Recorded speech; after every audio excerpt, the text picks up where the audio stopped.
Good afternoon, everyone, and welcome. I'm Councillor Steve Pitt. I'm the leader of the City Council, and I will be chairing this meeting. If the continuous fire alarm sounds, please evacuate the room or public gallery by the stairwells and do not attempt to use the lifts. Please assemble by Queen Victoria's statue in Guildhall Square. In order to comply with the Guildhall Trust Fire Marshal regulations, anyone who's signed in at the Guildhall reception desk should sign out when leaving the building at the end of today's meeting. Everyone speaking via a microphone will be recorded and broadcast on the website, including those making deputations. Members of the press and public are also permitted to record the meeting on the understanding it neither disrupts the meeting nor records those stating explicitly that they do not wish to be recorded. Please can everyone use the microphones and remember to switch them off when they've finished. We have all read the reports, so officers will be just highlighting any developments that have occurred since publication. We'll start with some introductions. Natalie. Thank you. Natalie Brommer-Pearl, Chief Executive. Chris Ward, Director of Finance and Resources. Anna Martin, Democratic Services. Dave Ashmore, and I help look after environmental services. Mark Webb, Finance Manager at the Council, Portico's CFO. Mike Sellers, Port Director.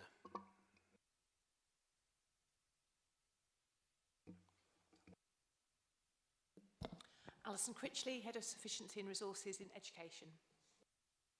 Paddy May, Corporate Strategy Manager. James Daly, Cultural Development and Projects Officer. Claire Watkins, Business Manager, Culture, Leisure and Regulatory Services. Jackie Clark, Cemeteries Manager. Mark Woolnow, Built Environment and Recreation Manager. Matthew Willis, Revenues and Benefits Manager. Lee. I'm Councillor Lee Hunt. Good afternoon, everybody. And I'm the Cabinet Member for Community Safety, Leisure and Sport. Peter Candlish, Cabinet Member for Transport. Hugh Mason, Cabinet Member for Planning Policy and City Development. I'm Darren Sanders, I'm the Cabinet Member for Housing and Tackling Homelessness. Susie Horton, Cabinet Member for Children, Families and Education. Kimberly Barrett, Cabinet Member for Climate Change and Greening the City. Helen Dickerson, Deputy Monitoring Officer. Okay, we've just been joined by a couple of colleagues who I'll ask to introduce themselves. Good afternoon, James Hill, Director of Housing, Neighbourhood and Building Services. Good afternoon, Nicola Clanahan, Head of Housing Community Services. Okay, good afternoon and welcome everyone, and welcome to Toby who's joining us this afternoon from the news. Okay, I don't believe there are any deputations today. Anna, please confirm. Thank you. And then that we move on to any apologies for absence. We have apologies for absence from Councillor Chris Atwell, who is unwell, and we are expecting Councillor Winnington to arrive late. Are there any other apologies from absence from anyone else? No. Okay. Declarations of interest, members? None. Record of the previous meeting held on the 10th of September. Are we happy with the minutes of that meeting? Agreed. Thank you. In that case, we come on to item 4, which is the Portico Shipping Limited review. Members, there is a request to go into exempt session because there are confidential appendices attached to this report. Can I suggest that we make no reference whatsoever to anything that's on the orange papers, and therefore we don't need to go into exempt session? Is that acceptable? Okay, can I also ask, remind you that you should have noted that the revised legal comment, which is public, was published and circulated ahead of the meeting? Okay, cool. In that case, we will move on to the report itself, and that's you, Mike, I believe. Oh, 2 seconds, just before you do, we're just being joined by Councillor Winnington. Matt, would you like to introduce yourself? Hello everyone, Matthew Winnington, Cabinet Member for Community Wellbeing, Health and Care, and no declarations of interest. Thank you, Matt. Over to you, Mike. Thank you, Leader. Just before I start, really, just to let you know that I'm presenting this as the shareholder representative. So I'm presenting on behalf of PCC, who are the shareholder of Portico Shipping Limited. And on the basis that, as you say, the report will have been read, this was an independent review that was carried out by Fisher Associates, also under the scrutiny of PCC Finance, and also the company advisory group. So this has been through the scrutiny of the company advisory group as well before coming to the Cabinet. The only changes which you've mentioned post the report is we have had the independent legal advice back on subsidy control. It has meant some of the minor changes to the legal section in the Cabinet paper. The only one really to draw your attention to is 9.9, which is suggesting that there's an independent legal review around the structuring of porticos. This is just to look at how that's structured and the articles of association. Other than that, nothing else has changed with regards to the report. Okay, thank you, Mike. Members, any questions? Councillor Mason.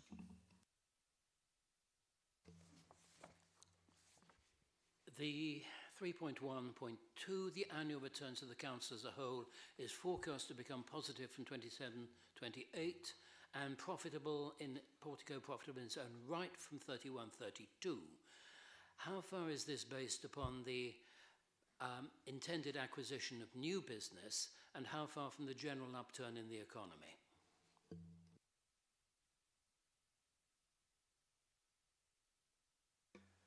Yeah, I mean, that's a really good question. In terms of new business, I mentioned it's gone through the scrutiny of PCC Finance, and those numbers have also been downrated in terms of the new business to also see that it still returns in favour of PCC.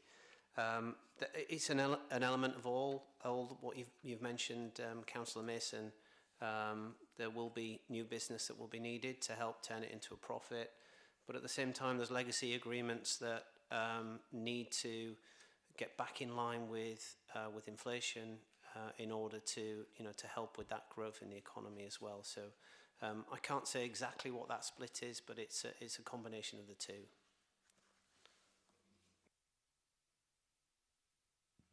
Members, any other questions?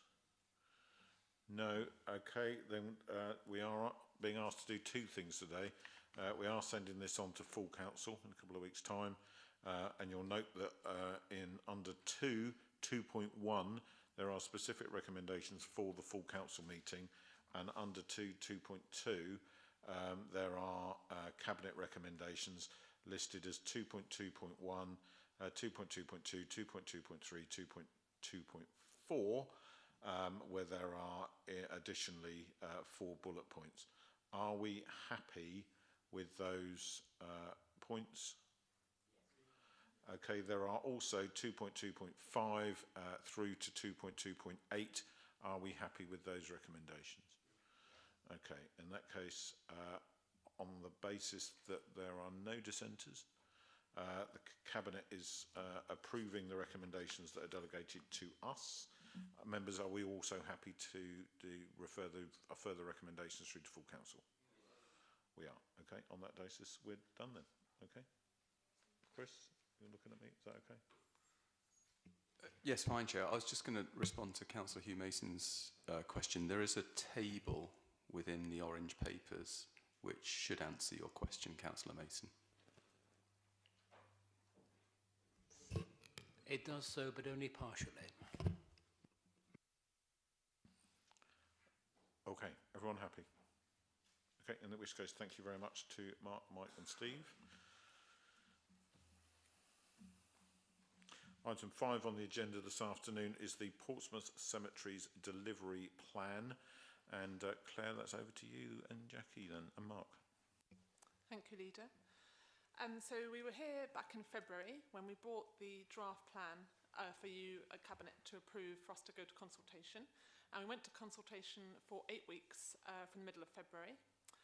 In the report, we've included a full appendix of all the organisations and groups we contacted.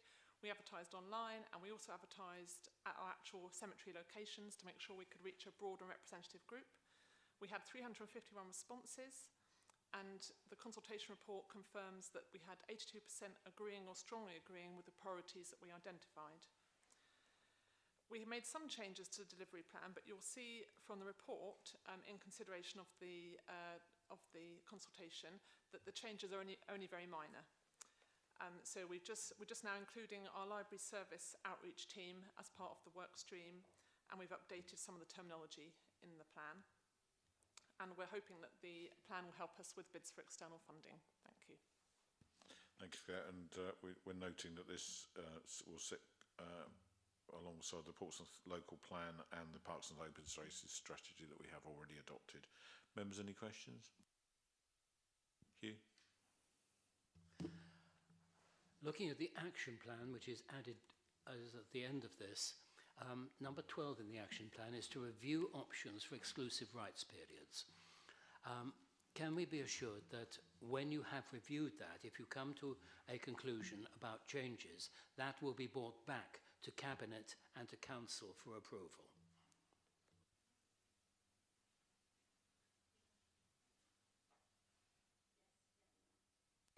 Jackie was confirming that. Mike didn't pick you up very well, but yes, confirmed. Any other questions or comments on this? Councillor Winnington. Thank you, and thank you for the plan and for all the work that's gone into it. I just think I'd just like to commend the team for garnering so many responses. A real cross-section of our community, and 351 organisations is pretty impressive stuff. And obviously this is something that affects all of us, whether we like it or not. So to have that and to have this as a way forward, and as the leader said, sits in with our wider local plan, I think is something that is really commendable, and it's a really important bit of work. Thank you, Matt. Members, any other comments?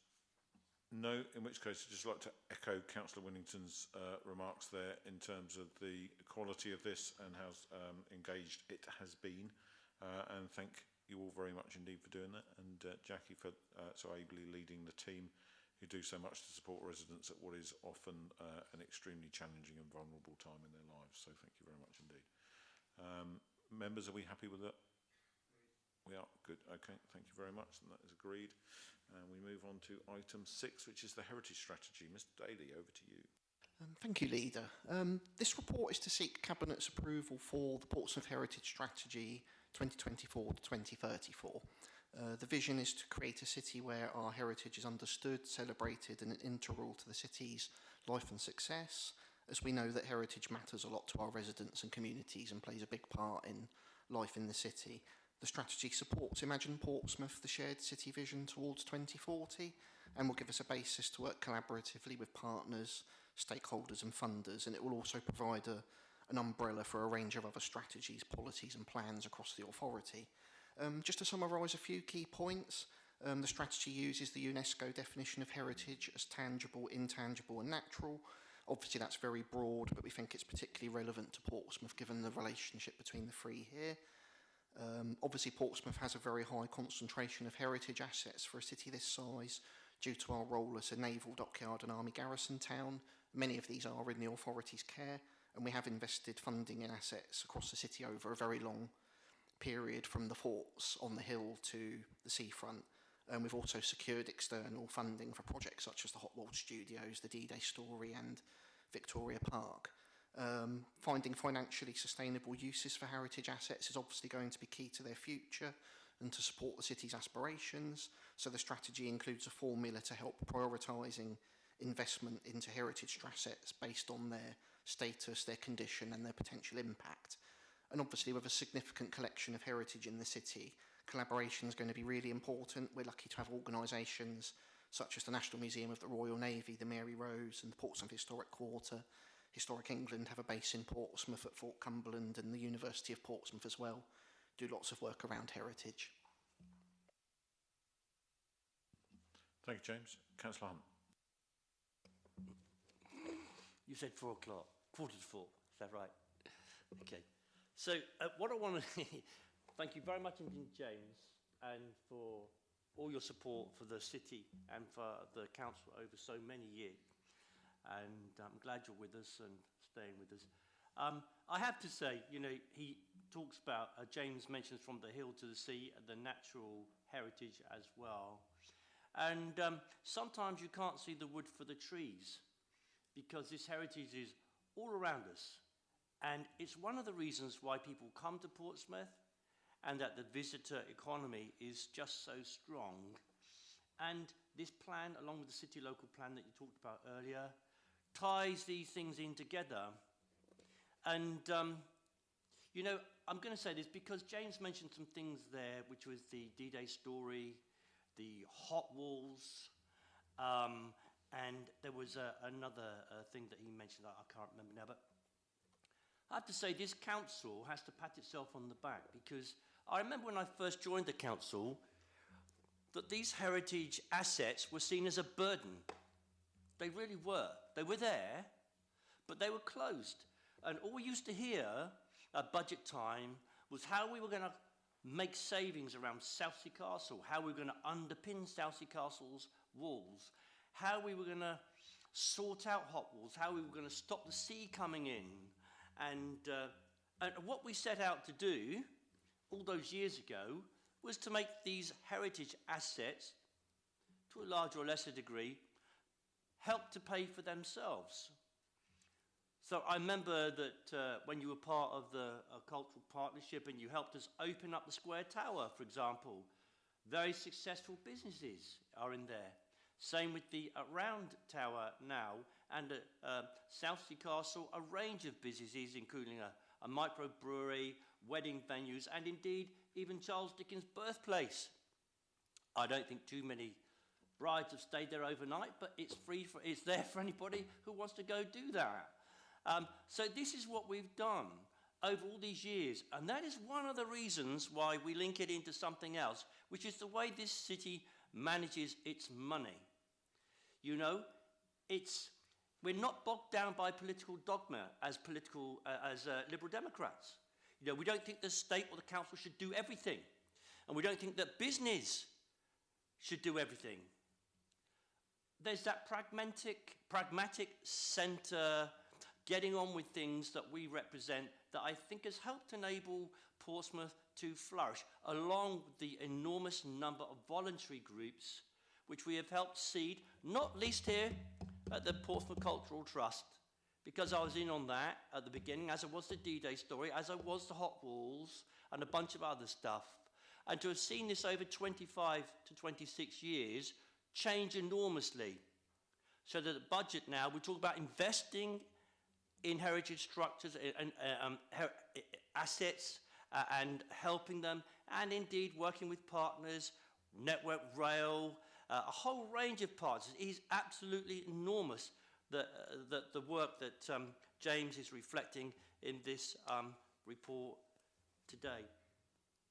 And of course, some of it is natural, which he mentioned. So, for example, just for the sake of the record, I mentioned all the walnut trees that go along Hillsea Lines, going back to the days of when the British were very concerned about the French invading. They built all the forts around, but at the same time they planted walnut trees. And the reason that they planted walnut trees was because they used the wood as the stock for the, I don't think they were rifles, they weren't blunderbusses, but for the armaments, because it's such a strong wood. So there we are. That is Portsmouth, and I haven't even mentioned the dockyard and what we've done recently, so I won't go there. Say, I could go on till 4 o'clock. I could wax lyrical. And the list is formulating in my mind as I speak, so I'm delaying slightly, but I won't go on. I think you've got the gist of what I'm saying. Is because we have a liberal outlook and the city comes with us.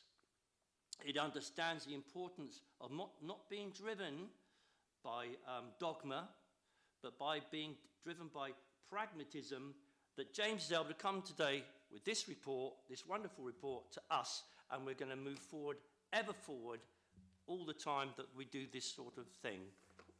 And many thanks to all the volunteers and groups out there that help us enable this sort of thing to be done. Thank you, Lee. Councillor Sanders, please. Thank you, Steve. I won't wax as lyrical as Lee, nor keep us till about 5 o'clock. But I think although Lee is absolutely right, there's one little bit that was missing from what Lee was saying, which is actually the vision of how heritage assets fit within both fit within our overall idea of the city, and this is a very good companion piece to the museum strategy that we passed several months ago, because a lot of the same spirit is in there. It's about how we bring people in this city with us, so that we don't just treat heritage and museums as a way of saying this is where we're going, but also celebrate the fact that this is where we come from. I think increasingly people feel disengaged from their history and their heritage. In my ward, I have an old workhouse whereby the heritage of it is up on boards, but nobody can see it. It's just stuck away in a community room that's shut 51 weeks of the year. Similarly, I have an old prison in my ward. They were meant to celebrate the heritage of the prison and actually show how good it was as a prison for lifers, not least with a large football pitch and various other things that are in there. Not there.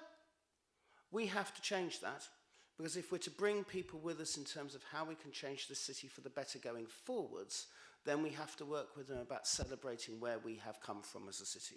And we've got a lot to be proud of in the past. I still believe our best days are ahead of us, and I think this plus James's excellent museum strategy is a fine way of making sure we can deliver the culture that every generation we all want, bring people with us, and celebrate the fact of how good this city is. I can't wax as lyrical as Lee, but I think that was the one bit that was missing, and it's not 3:45. We could now have a vote on who waxed most lyrical, but we won't. Matt. Or Dickens, or a bunch of other ones. Thank you, Lee. One of my first things I did as a councillor, so I think it was the first summer I was after I was elected back in 2012, was we held the inaugural international conference on use of heritage assets to effectively how to socio-economically use them. And I went to a reception. I think James was might well have been there at the time. But I certainly met people from right around the world, and similar to what Councillor Hunt said, at that stage there were a large amount of people from around the world who had heritage assets that they had traditionally seen as a burden, rather than being something that could tell a story about their heritage. And one of the things they looked at as a really good example of reusing your heritage in a very sympathetic but sensible socio-economic way was the Eastney Barracks, as well as other places. This is before the hot walls, of course, but that ideas were in train there. So we've got something really proud, really good to talk about, and this strategy takes this to the next step forwards, because this is really looking further and further into the future. Some of us have, and Councillor Atwell's not here today, but some of us, like myself and Councillor Candish, have significant amounts of listed buildings in the ward. Indeed, I can't think there's too many more wards in the country that have 4 forts in one ward, which is 3 miles long, that are listed. But Eastern Craneswater does. Well, I'm very proud of that. But that heritage, the material heritage is one thing, the cultural heritage is another. And actually, I think that the reasons for recommendations, so in paragraph 4, are the really important bits here. Because it's about bringing together, 4.2 it says, heritage matters a great deal to our residents and communities and visitors to the city.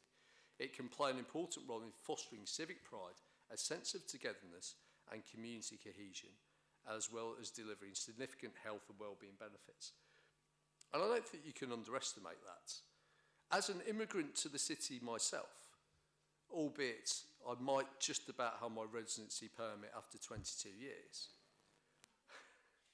maybe. I've been told by a native that I haven't got it, so I'm still working on that then. But it was something that when I first came to the city 22 years ago, that I felt understanding of the heritage at that point, because it's all around you, and it is actually something that gives you a sense of belonging. I came to Portsmouth, I didn't know anyone. I came here for work, and it was very much coming from nothing. But I felt a complete connection to the heritage that was around me. And it can, they are landmarks, they are places you know, and they do that. And that can be for anyone who comes and lives in this city, no matter where they come from and what they've been doing. And also, we know that it pulls people into the city, that people visit and then want to be part of that. So it's an important strategy. It's something that we have more work to do on, as Councillor Sanders said. Certainly more work to do on with our partners to make sure that they reflect what we would like to out of the strategy. But as with Councillor Hunt, I'd really like to thank James and everyone else involved in putting this together, because they've done years and years of hard work. And I think we are one of the leaders in the country on really celebrating and making use of our cultural heritage. Thank you, Matt. Anyone else? No. The one thing that didn't get mentioned during that discussion, which was very good, and hit on lots of important points, is that 12,000 people in this city rely on, one way or another, tourism, and heritage is a very big part of that for their jobs. So it's really important, and I think it is right to say that often we have such an abundance of heritage that we forget about lots of it.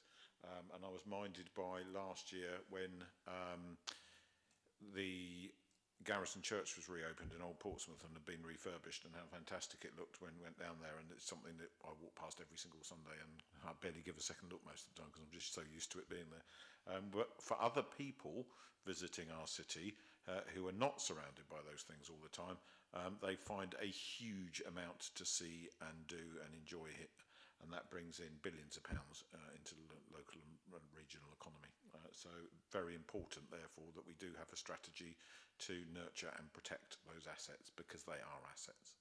So we're being asked today to take two recommendations. One, that we adopt the Portsmouth Heritage Strategy 2024 to 2034. And secondly, that we agree that progress reports should come to what is effectively my portfolio for culture, regeneration and economic development. Members, are we happy with that? Yes. Thank you. And finally, could we note in the minutes, please, appreciation from the Cabinet to James Daly for all his work on this piece of work. Thank you very much, James. Okay, next on the agenda today is the Holiday Activities and Food Update, or HAF Fun Pompey, as we all know it. I believe, Nicola, you're leading. Thank you, Leader. The Holiday Activity and Food Programme has been funded by the Department of Education since 2021, with this year being the final year of confirmed funding. It's been coordinated cross-directorate with myself as a representative of Housing Neighbourhoods and Buildings, and Alison Critchley, my colleague in Children's, Families and Education. The information-only report provides an update on the HAF Fund Pompey programme since the last report to Cabinet in November 22, and recognises the work of the HAF Fund Pompey team and providers in the city who have worked to make the scheme a great success and one that is highly valued.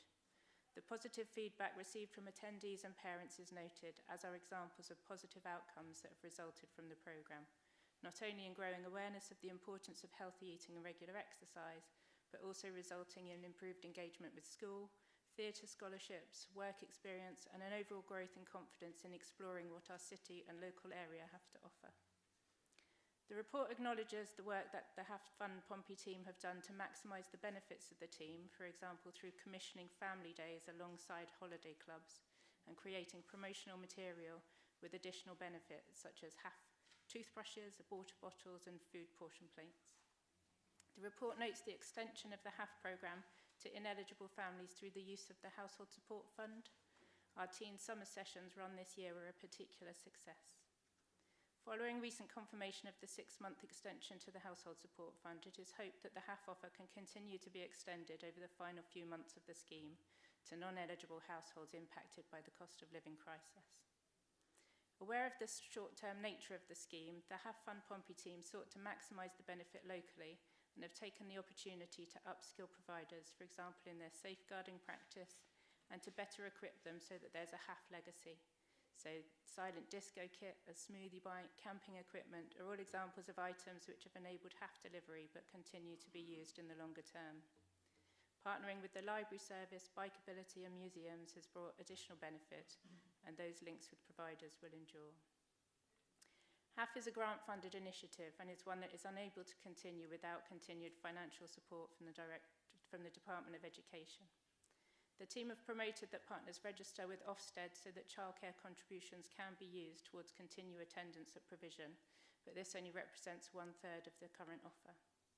It's noted in the report that Cabinet have written to the government expressing their support for longer-term funding of HAF and requesting early notification of funding intention so that if the scheme hopefully does continue, it can do so as smoothly as possible. Thank you. Thank you, Nicola. James, anything you wanted to add? No. Councillor Horton. Thank you. Thank you, Nicola, for the report, and Alison as well. I asked for this report to come here because I think it's a good news story and we need to shine a light on the good news stories. I just want to do a bit of acronym busting here. HAF, HSF and PYC are a wonderful trinity. So we have the Holiday and Activities Food Fund Money Grant, which essentially was the Marcus Rashford kind of legacy fund initially, going back to when you go back to COVID times. The Household Support Fund, we've brought many papers to this, in fact the last time I think we were here. And PYC, which some people don't know, is a play youth community sector in the council.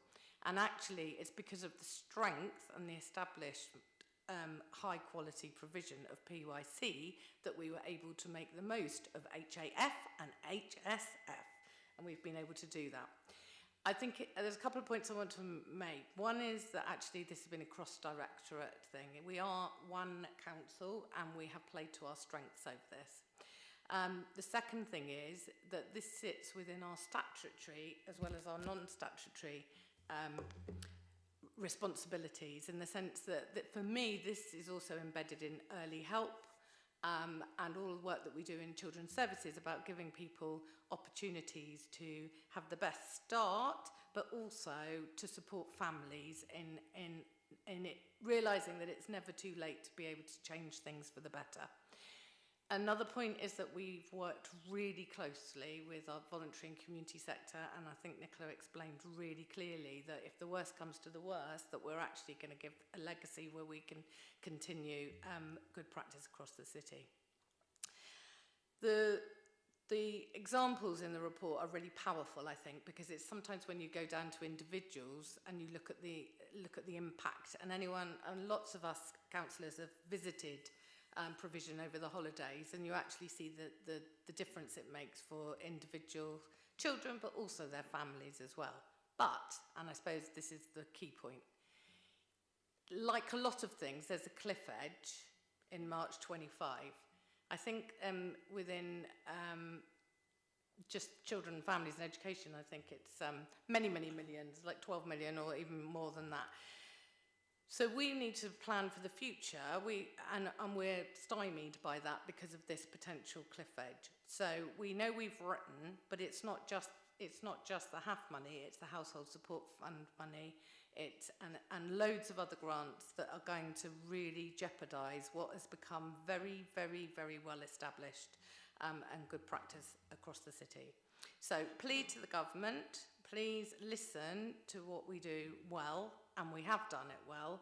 And the other point I want to make is that Portsmouth is on the map really on this, because we were one of the first councils to really embed high levels of inclusion in our provision as well, which is not surprising because we value that across the whole city in everything we do. So we've done our best to make it work, and we've done our best to protect for the future, and now we just need the government to step up and provide the money. Thank you, Susie. Councillor Hunt. Yeah, can I come in and support Councillor Horton on that? Because I represent one of the wards with some of the most deprivation in the city after Charles Dickens. But when you go around the community centres and into the play areas, and you hear from the kids and from the mum and dads and the carers and so on, what a difference have fun made to them during the summer. It's something definitely worth keeping.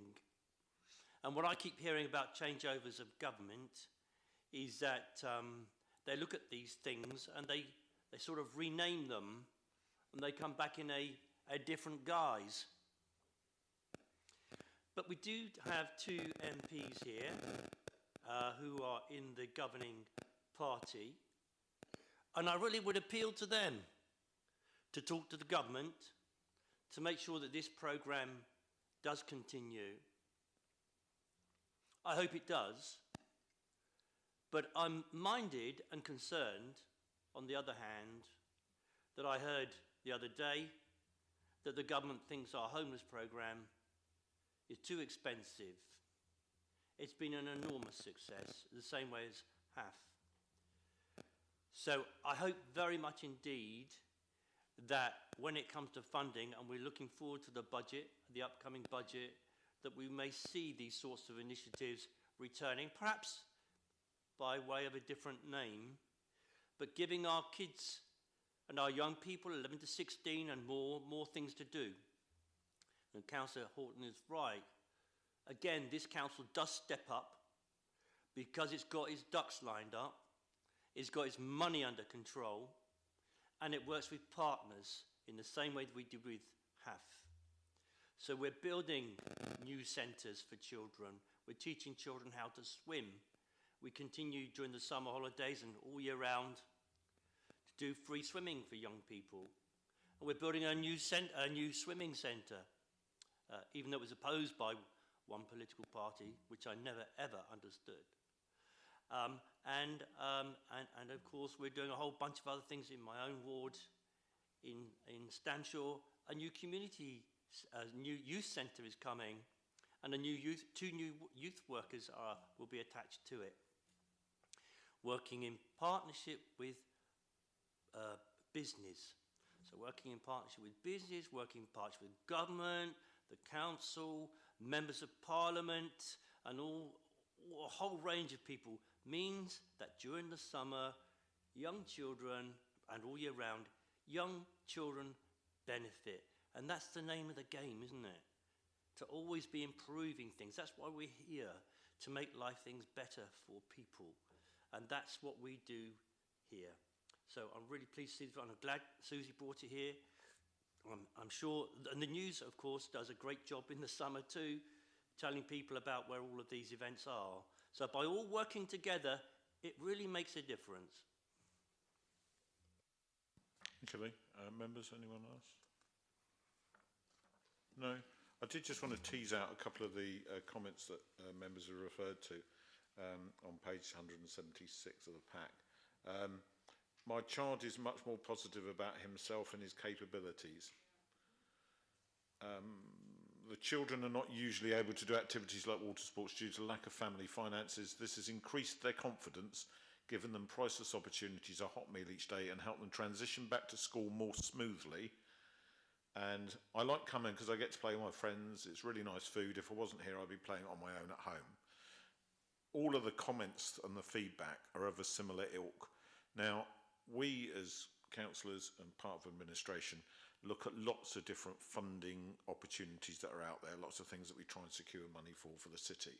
But in terms of the range of impact that this particular programme has had, I mean, another parent says that this enabled them to go to work because somebody was there to look after their children, know they were safe and having a good time.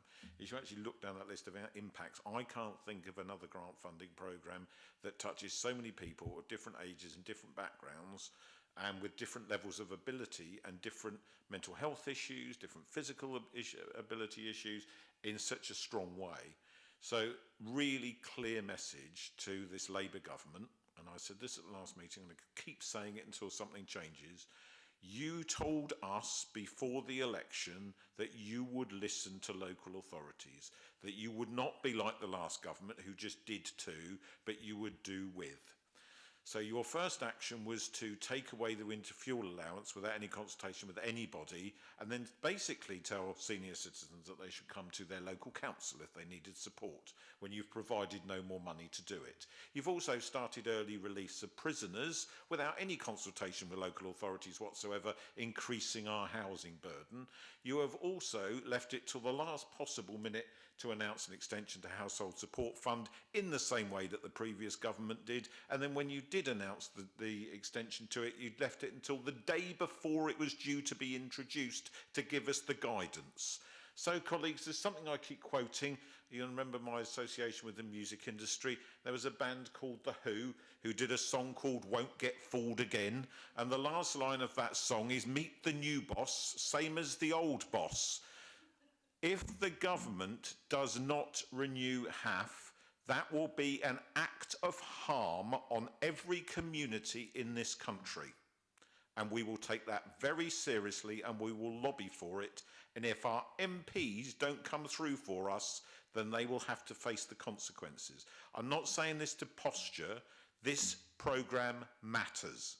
We have to have it supplied with ongoing and secure funding, because if the government are serious about changing aspirations, raising educational standards, and for one particular minister, giving young people the best start in life, we've already got a programme that does that, so please keep funding it.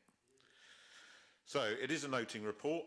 There's no recommendations that we're asked to approve. I assume that everybody is now content and we can move on to the next thing. But Nicola, thank you very much, and please pass on our best, not just to the rest of your team, but to all those partners who've contributed and been part of the wider programme here, and Alison, colleagues in education as well, because what they built is something really special and we can't afford to lose it. Thank you. Okay. Paddy, over to you for the approval of the corporate plan. Thank you, Councillor Pitt. So the report is asking for endorsement of the corporate plan, the draft of which is attached as Appendix 1, an agreement that it's then taken on to full council for approval. This time the corporate plan is a 2-year plan until the elections in 2026, and then following the all-out elections it's expected that the next plan will be a 4-year medium-term plan. The plan shows our contribution to the vision for Portsmouth. The last page of the plan also shows how everything fits together in terms of things like the business plans, the vision, the corporate plan and so forth. Subject to approval, the aim is that this plan will then be shared with staff so that we all know how we contribute to what we've set out to achieve as a council. Thank you.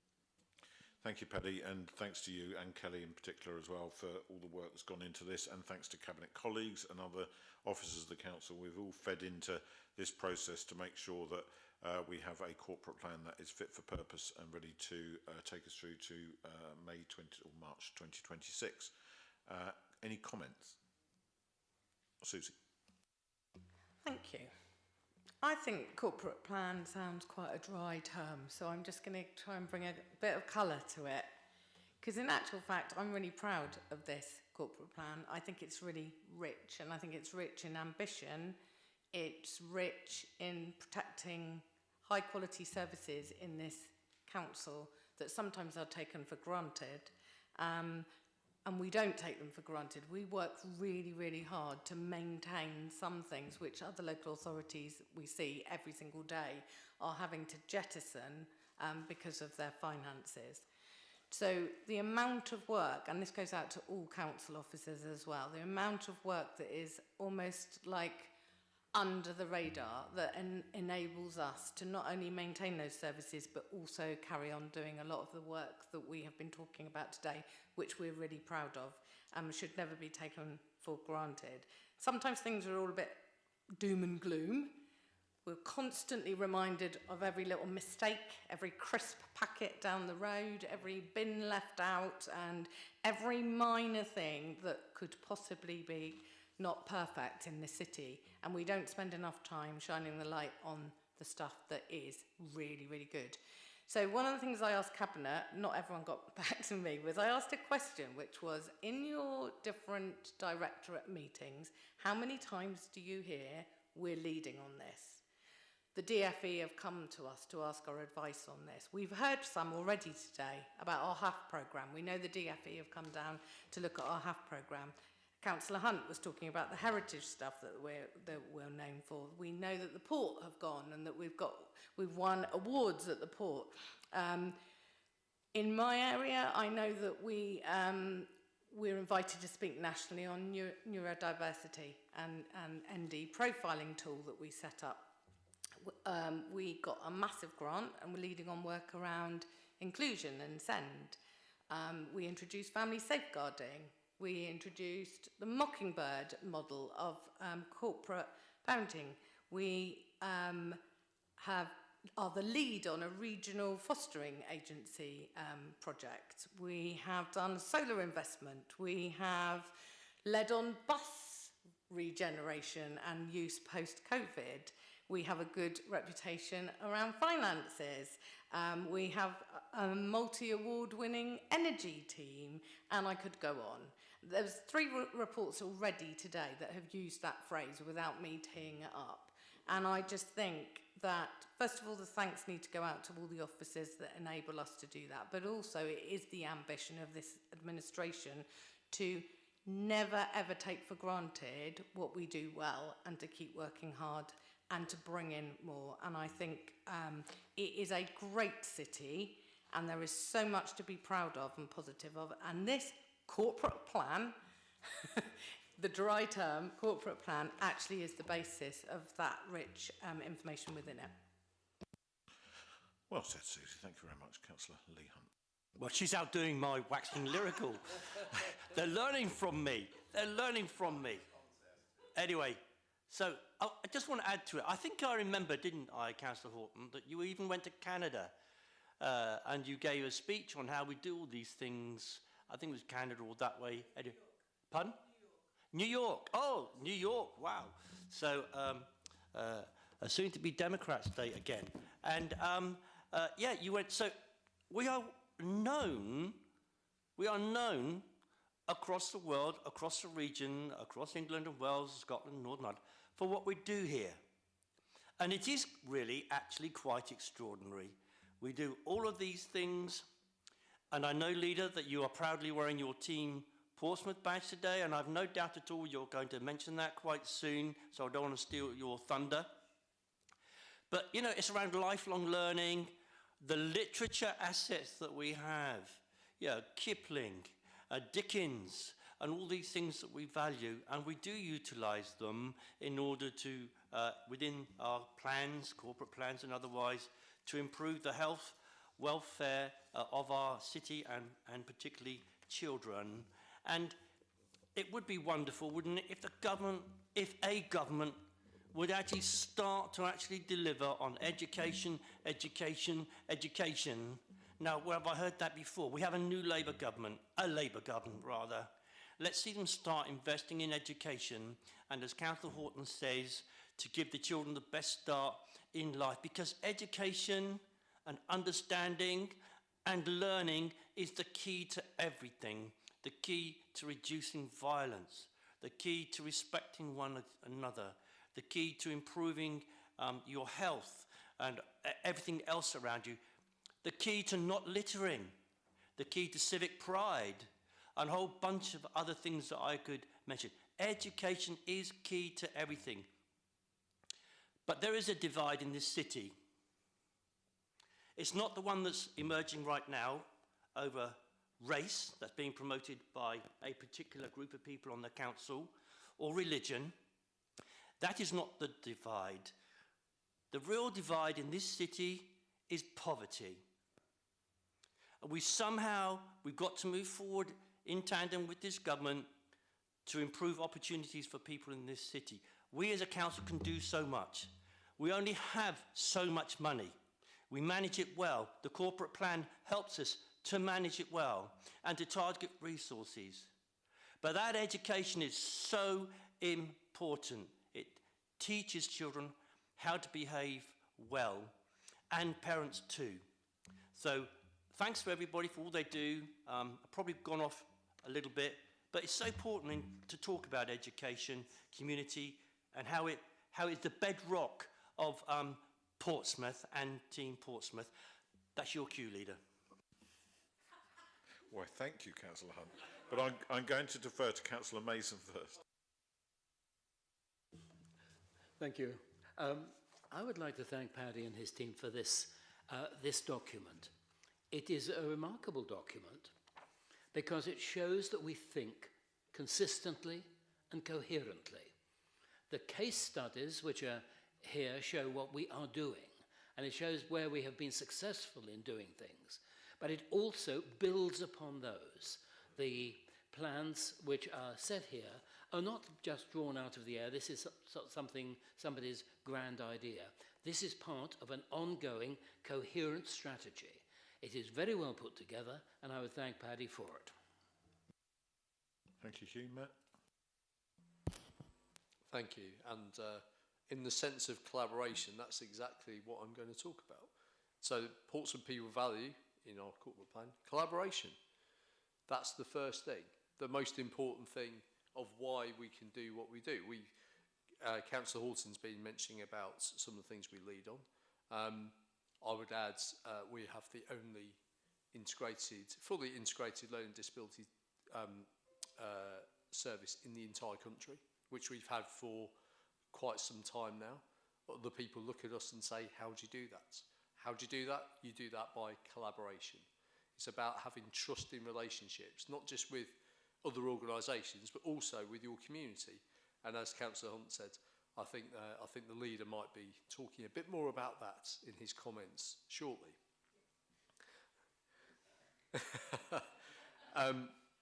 But some of the case studies that we've got are absolutely key to that. So we have the case studies such as Bransby Park Leisure Centre. Bransby Park Leisure Centre, which is actually, calling it a leisure centre is doing it a bit short because it's also it's going to have a doctor's surgery in it as well. That's all about collaboration and trust. That's all about reaching out to the local NHS, local GP surgery and saying, would you like to be a part of this? About being proactive and having the idea, but also them knowing that they can take you seriously because of the nearly 20 years of integration and collaboration between ourselves at the council and the NHS in this city. Something else we lead on and have done, and we have envious looks from other parts of not just Hampshire and the Isle of Wight, but further afield as well. And then I bring attention to the Health Determinants Research Collaboration. Now, it's a bit of a mouthful, but then this is National Institute of Health Research, another mouthful, initiative. So therefore, it has a mouthful.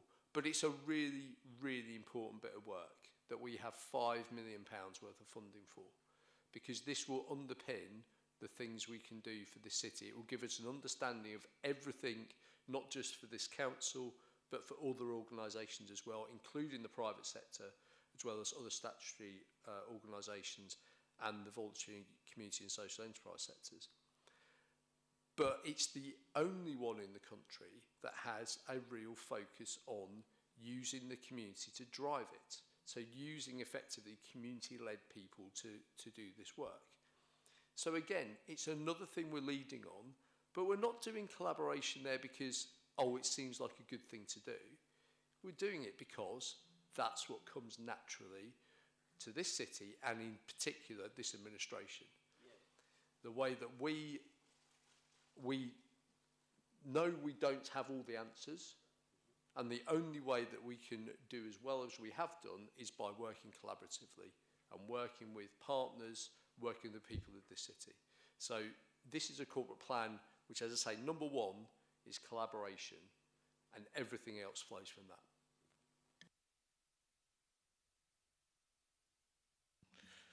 Thank you, Matt. I better talk about Team Portsmouth, hadn't I? I've been literally instructed to by half the cabinet. I think the important thing that sits behind this, I agree, uninspiringly named document, because that's just what it's called, is the fact that we did that work on the city vision. Because the reference to Team Portsmouth is because that is not the council's vision, it is the city's vision. It was developed in partnership with partners right across the city, but it was also with communities and, I mean, everybody from health, from people who work in the natural environment, to people who are in tourism, to large businesses, large employers, the university, everyone, NHS, everyone took part in that consultation. The document that came out of it was signed up to by an equally broad number of organisations and representatives within communities. So when we had that refresh event back in July to look again at that vision and make sure that we are all still owning it and still finding ways to take it forward, it is that underpins this corporate plan. Now that doesn't happen in other councils. That's not the way they do it. I've actually, in some of the years before I was on the council, after I did vision work for this council back in 2008, I did get involved with some other local authorities, and they were doing their city vision work, and it was theirs. It was the councils. They owned it. It was, well, we're writing it. We go and talk to other people. What are you talking about? So we don't do things the same way that other people do, and I think it's really important that we remember that, because it's so valuable. So when you look on page 187 and it says that Portsmouth is a city that values collaboration, and we're proud of the work we do in partnership with other organisations, with businesses and with residents and communities, shaping our core services and delivering transformational projects, plans and strategies together to make the aspirations of our city vision a reality. That's not a well-written paragraph, although it is well-written, but it's not just a well-written paragraph that sits in a report. That's a call to arms. That's what we do all the time, day in, day out. That's what we were doing last Friday when we gathered in the Lord Mayor's Banqueting Suite to sign the Council of Sanctuary Pledge with all those different organisations who partnered with the council to say that when people are here in Portsmouth, when they find themselves placed here by the government, we will make sure that we look after them, we will integrate them into our communities, we will make them valued and valuable members of society. That's what this is about.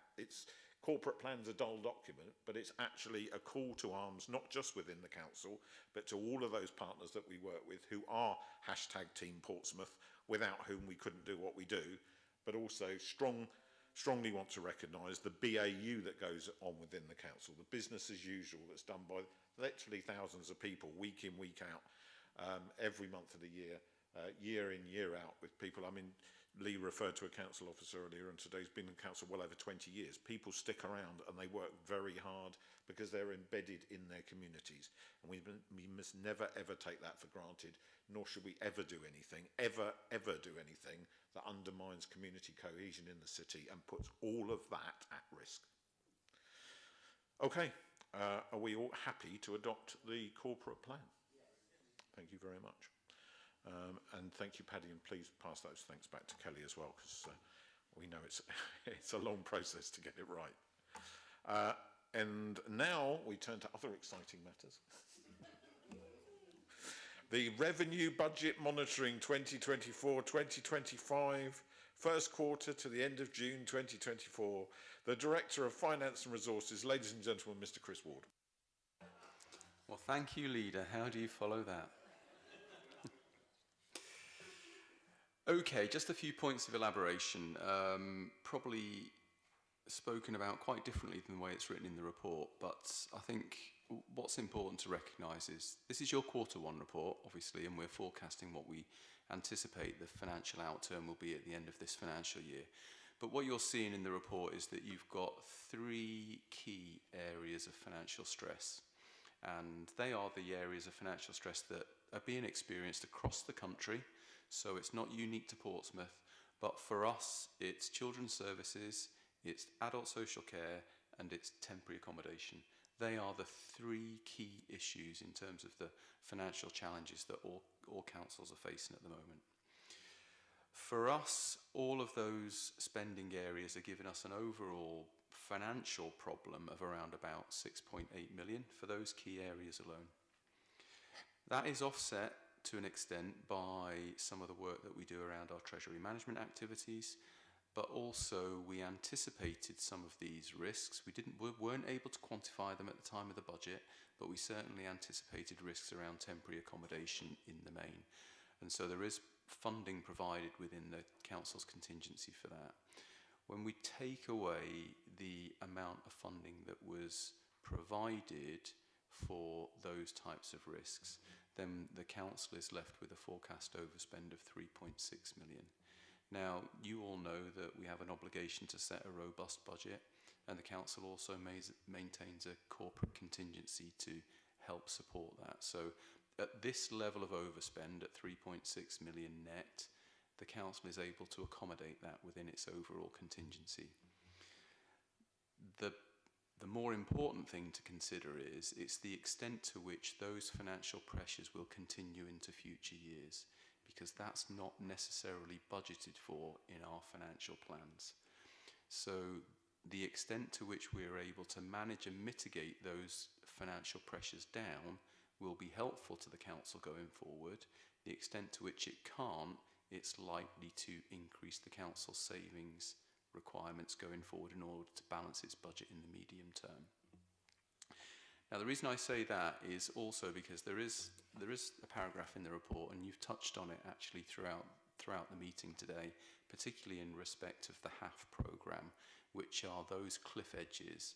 We've got in the order of about £19.5 million worth of funding from government that we have no knowledge about whether that will continue into future years at this stage.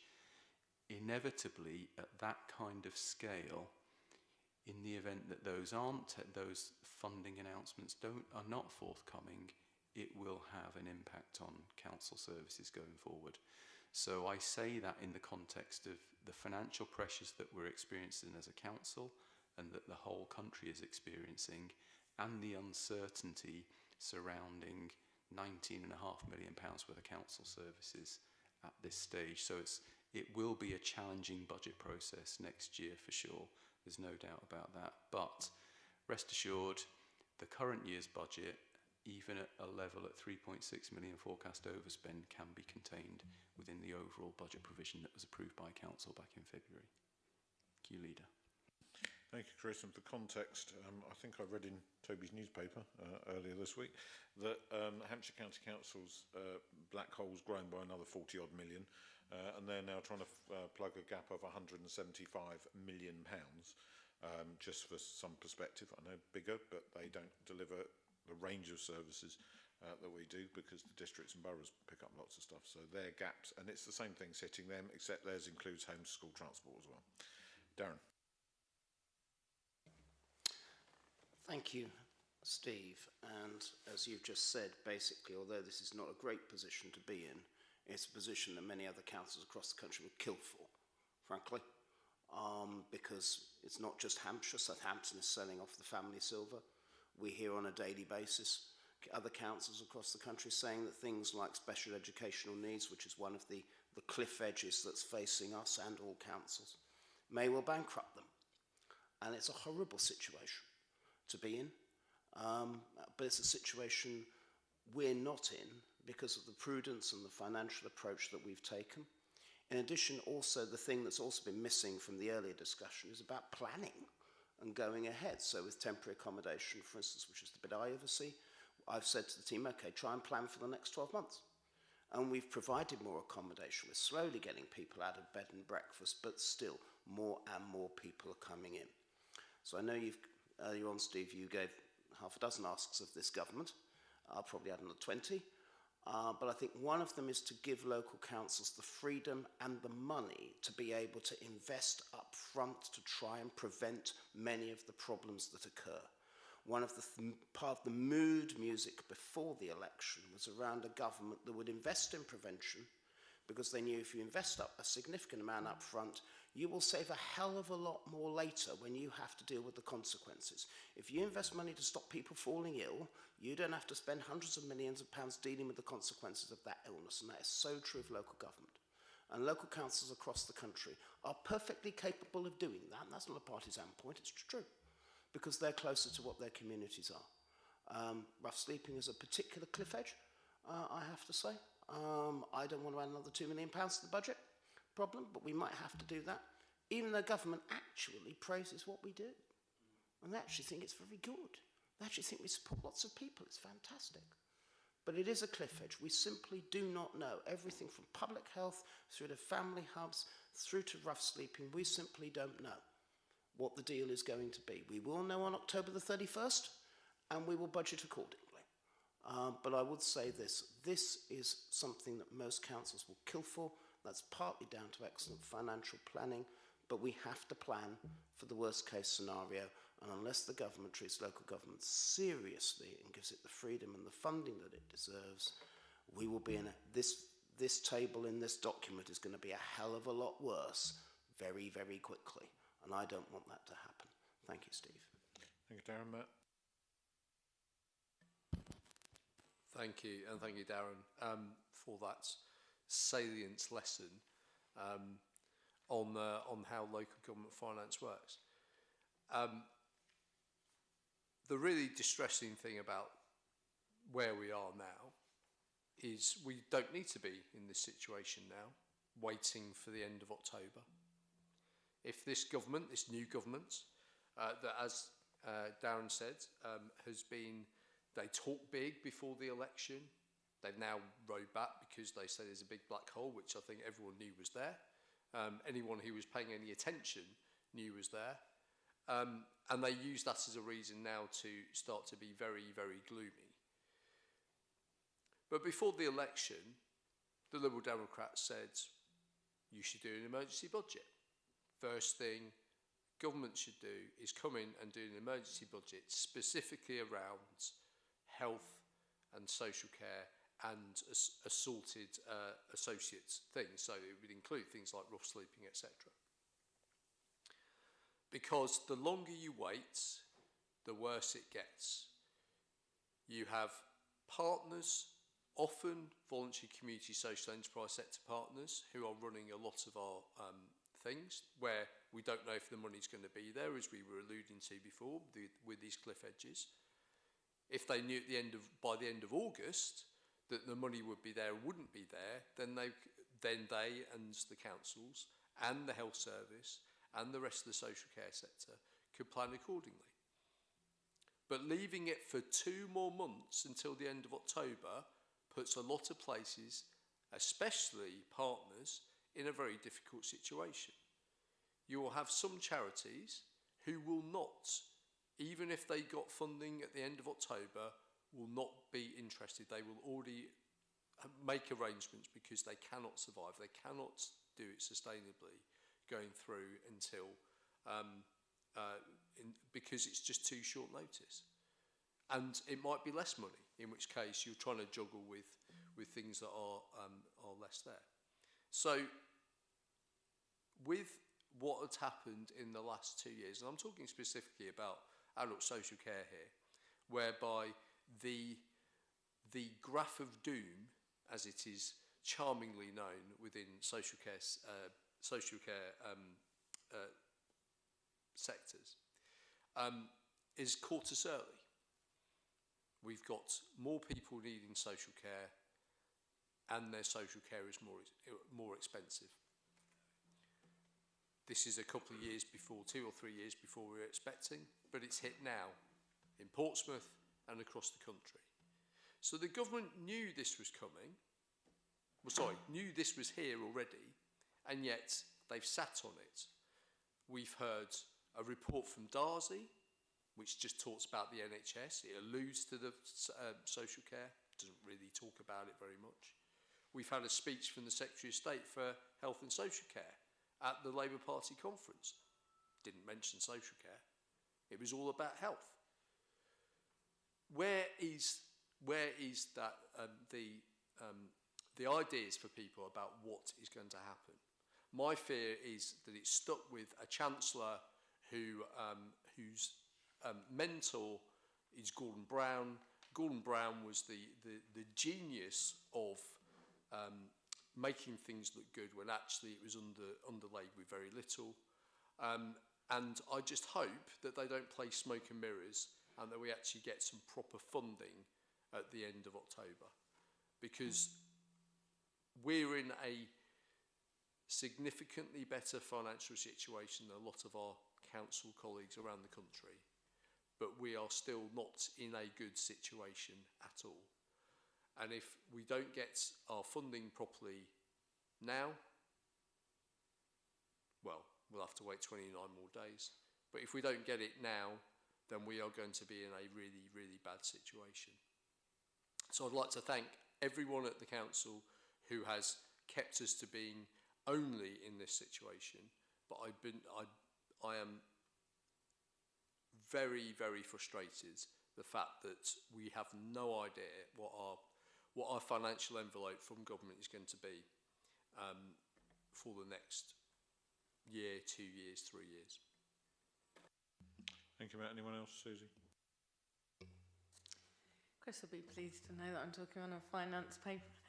I'm going to do what I always do, which is to translate the talk of money into human terms, because I think it's really important. I haven't got any answers, but I do think it's worth highlighting some of the dilemmas that we're in. I obviously can speak about children's social care in great detail. And it's the relationship between national and local. Yeah, we need more money. We know we need more money. But what is it that we need the money for? And what we're trying to deal with is a really complex matrix of situation. And I imagine a family in Portsmouth somewhere. They had austerity, and they were reeling from that. Then we had COVID. We know that COVID was not an equal experience for people.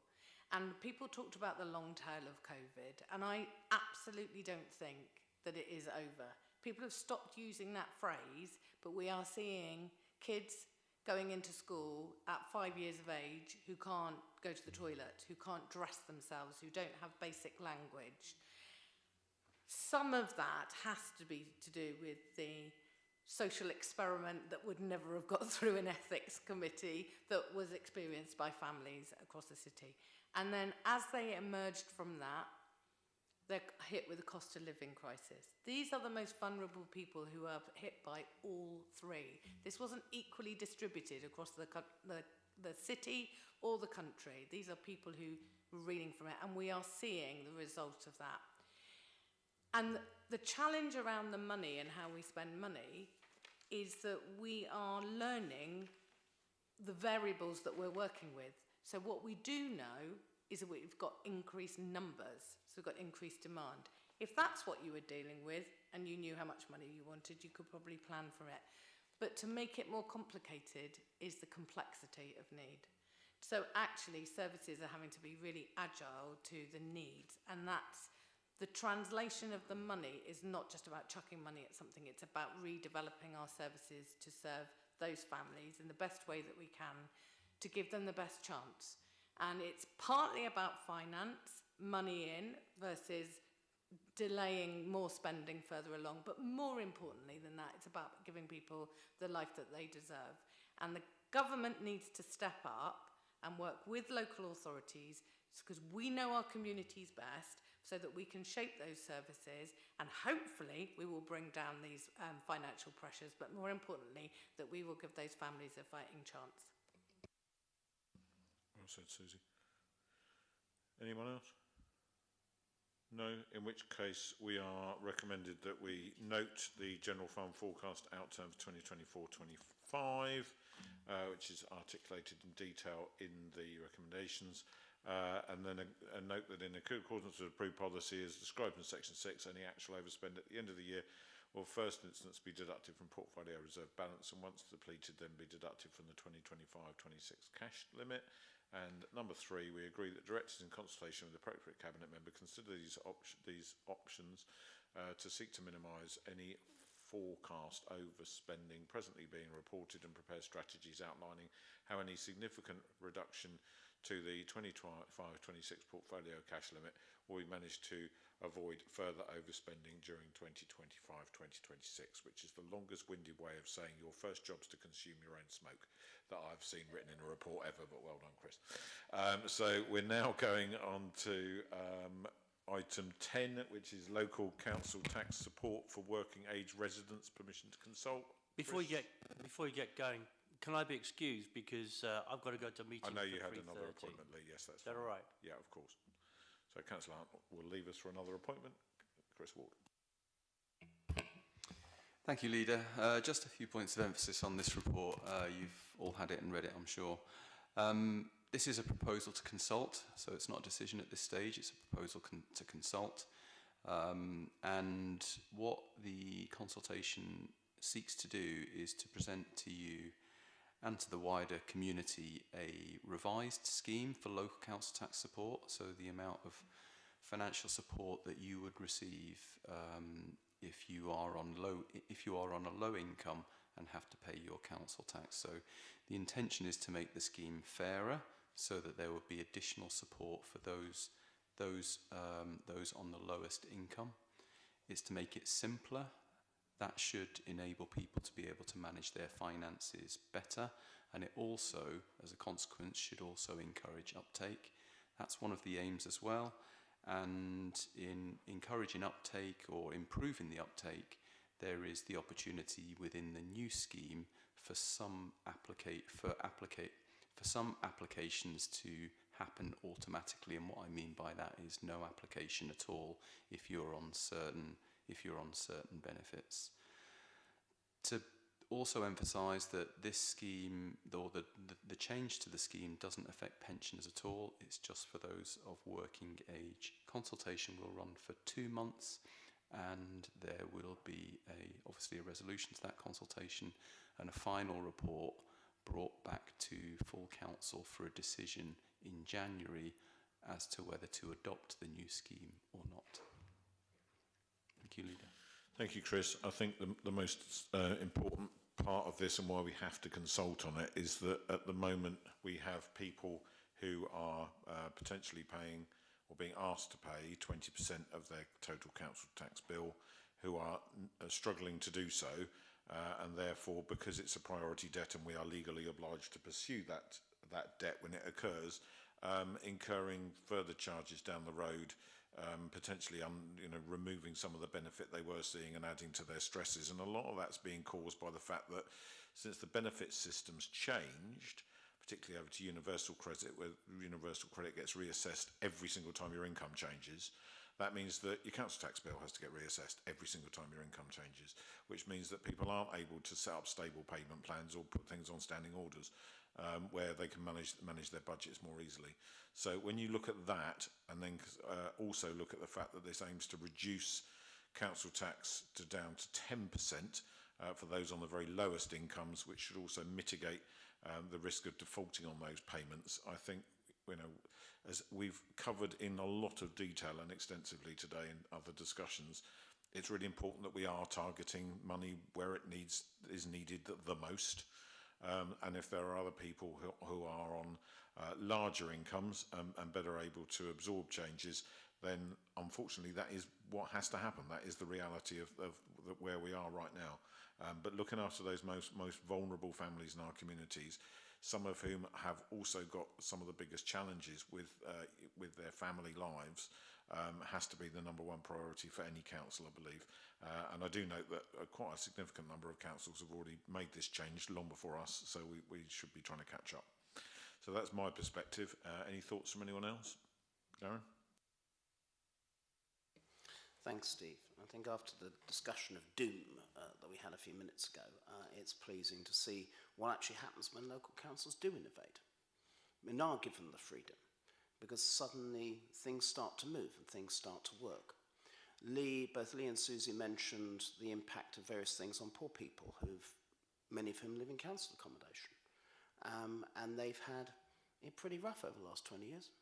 They suffered the most from the credit crunch. They then faced austerity. They then faced COVID. They then faced a cost of living crisis. And many of them feel deeply unhappy. They feel ignored by those who are allegedly in charge. And they're very open to the easy answers of people who seek to divide us.